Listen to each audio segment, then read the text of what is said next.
வணக்கம். இன்றைக்கி வந்து பார்த்திங்கன்னா என்லார்ஜ் ப்ராஸ்டேட், அதாவது ப்ராஸ்டேட் என்லார்ஜ்மெண்ட்ன்ற கண்டிஷனை பற்றி பார்க்கலாம். அது என்ன ப்ராஸ்டேட் என்லார்ஜ்மெண்ட் அப்படிங்கிறது பார்த்திங்கன்னா ஆண்களுக்கு இருக்கிற ஒரு உறுப்பு.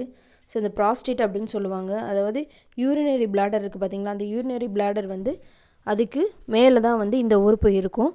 ஸோ இந்த உறுப்பு வந்து பார்த்திங்கன்னா எதுக்காக ஆண்களுக்கு இருக்குது அப்படின்னு பார்த்திங்கன்னா ஆண்களோட செமினல் ஃப்ளூயிடு வந்து பார்த்திங்கன்னா செக்ரீஷன் அங்கே தான் நடக்குது. அதாவது விந்து அணுவோட லிக்விடு வந்து திரவம் வந்து அதில் தான் வந்து செக்ரீட் ஆகுது. அதில் செக்ரீட் ஆகி அது மூலமாக தான் வந்து ஸ்பெர்ம் வந்து டிரான்ஸ்போர்ட் ஆகுது.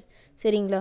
ஸோ இப்போ இந்த ப்ராஸ்டேட் கிளாண்டு வந்து மேக்ஸிமம் வந்து ஆண்களுக்கு வந்து 50 வயதுக்கு மேலே ரொம்ப ஓல்டர் ஏஜாக இருக்கிறவங்களுக்குலாம் இந்த வீக்கம் வந்து பெரும்பாலும் இந்த வீக்கம் வருது.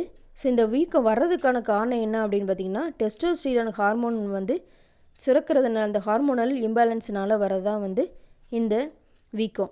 ஸோ இந்த வீக்கம் வர்றதுனால என்ன ஆகுதுன்னா அதிகமாக வந்து அடிக்கடி யூரின் போகிறது, இல்லை யூரின் போகும்போது எரிச்சலாக போகிற மாதிரி இருக்குது. அதாவது எப்போ யூரின் போனாலும் முழுமையாக யூரின் போகாத மாதிரி ஒரு ஃபீலிங் இருந்துக்கிட்டே இருக்கும்.